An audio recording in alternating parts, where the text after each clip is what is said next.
Hello children, welcome to Ritu ma'am's online class. बच्चों, आज हम आपकी कक्षा चौथी की परिवेश अध्ययन की पाठ्य पुस्तक झरोखा के पाठ 5 मन बहलाते मेले का दूसरा भाग करेंगे।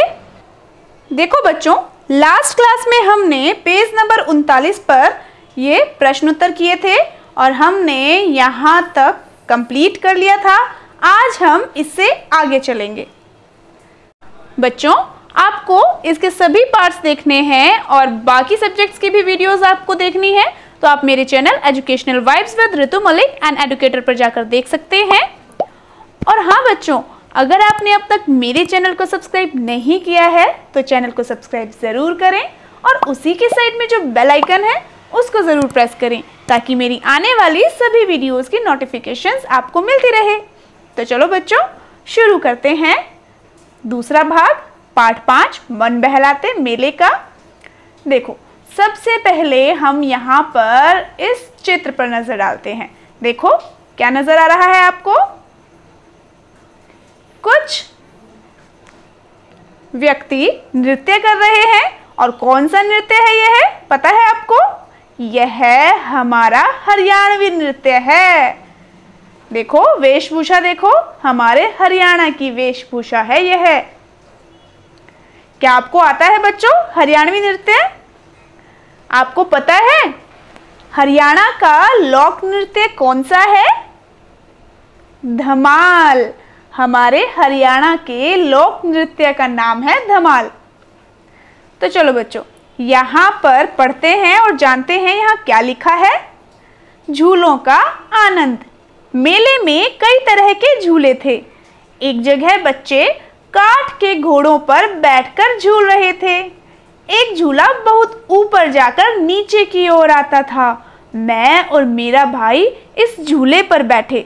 जब यह झूला ऊपर से नीचे की ओर आता तो हम डर जाते कि कहीं जमीन पर न गिर जाएं। फिर भी हमें झूला झूलने में बहुत मजा आया। एक जगह पर टंगे हुए गुब्बारों पर खिलौना बंदूक से निशाने लगाने थे। मैंने 3 में से 2 निशाने सही लगाए तो पापा ने मुझे शाबाशी दी। मेले में एक जगह स्त्री पुरुषों का समूह हरियाणवी नृत्य कर रहा था। महिलाएं चमकीले कुर्ते, घाघरे, ओढ़नी तथा गहने पहने हुई थी। पुरुषों ने धोती कुर्ते और साफे पहने थे। देखो, यह मेले का ही दृश्य है। मेले में यह समूह हरियाणवी नृत्य कर रहा था। तो चलो बच्चों, अब चलते हैं नेक्स्ट पेज पर। हम आ गए हैं पेज नंबर 40 पर। देखो यहाँ पर, अब बताओ, मतलब हमने पीछे तो पढ़ लिया, अब आपको बताना है बच्चों। जो ये प्रश्न दिए हुए हैं ना, उनके उत्तर देने हैं। चलो पहला प्रश्न पढ़ते हैं। क्या तुम्हें नृत्य करना अच्छा लगता है? बताओ बच्चों, अच्छा लगता है नृत्य करना? नृत्य मतलब डांस। क्या अच्छा लगता है? अच्छा लगता है। अगर आपको अच्छा लगता है तो हाँ लिखना, नहीं अच्छा लगता तो नहीं लिखना है, ठीक है।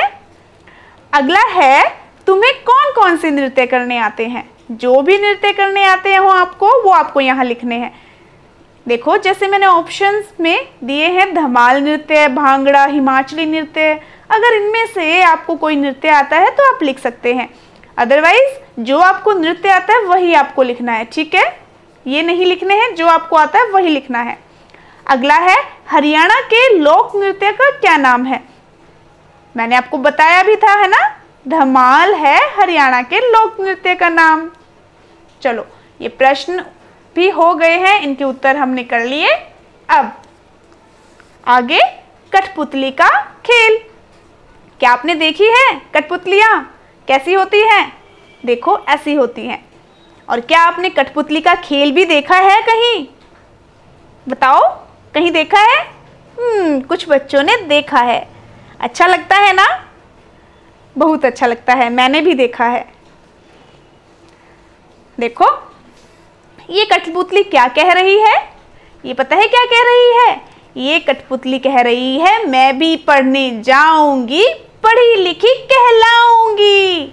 और देखो ये क्या कह रहा है, क्या कर लेगी पढ़ लिख कर, काम करेगी घर रहकर। और देखो ये क्या कह रही है, जाने दो अब जाने दो, करके कुछ दिखलाने दो, पढ़ी लिखी कहलाएगी, जग में नाम कमाएगी। इनकी बातों से क्या आप कुछ समझ रहे हो कि ये जो किरदार हैं, पात्र हैं, कौन कौन है? भाई मुझे तो जो कुछ समझ में आया, यह समझ में आया कि ये दोनों इस कठपुतली के मम्मी पापा हैं। यह इन दोनों की बेटी है और यह कह रही है कि मैं तो पढ़ने लिखने जाऊंगी और पढ़ लिख कर पढ़ी लिखी कहलाऊंगी।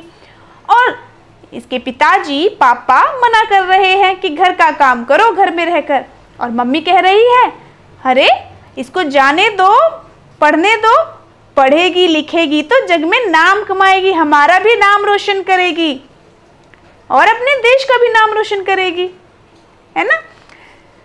ये दोनों कह रही है, देखो दोनों की तरफ है ना निशान, ये दोनों कहती हैं ये बात।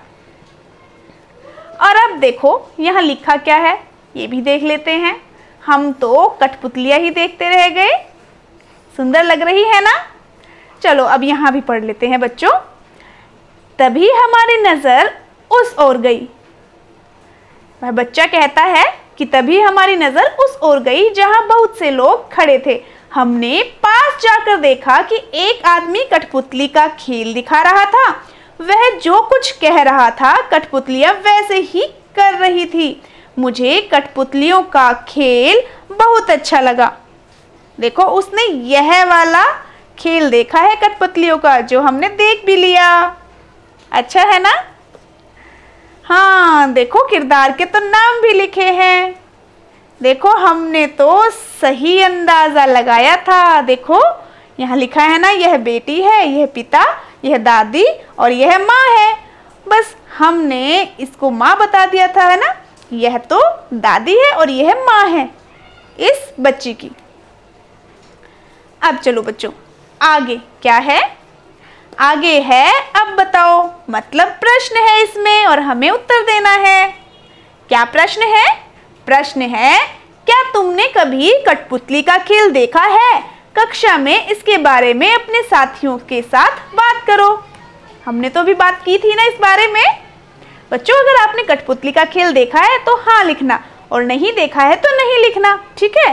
देखो जैसे मैंने लिखा है हाँ देखा है, यहाँ पर आएगा, ये छूट गया था यहाँ पर। उसके बाद लिखा है कठपुतलियों को धागे की सहायता से पर्दे के पीछे से नचाया जाता है। अभी हमने चर्चा की ना इस बारे में।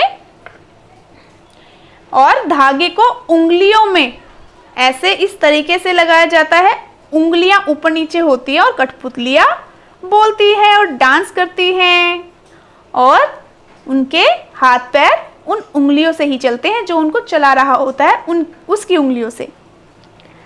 यह खेल कई व्यक्ति भी दिखाते हैं और एक व्यक्ति भी यह खेल दिखाता है। अगर ज़्यादा कठपुतलियां हैं तो ज़्यादा व्यक्तियों की आवश्यकता पड़ती है, ठीक है। तो बच्चों आज हमने जाना है अपने हरियाणा के लोक नृत्य का नाम और कठपुतलियों के बारे में भी जाना। तो आज के लिए इतना ही काफ़ी है। इसका आगे का भाग नेक्स्ट क्लास में करेंगे। तो मिलते हैं बच्चों फिर नेक्स्ट क्लास में। तब तक के लिए बाय बच्चों।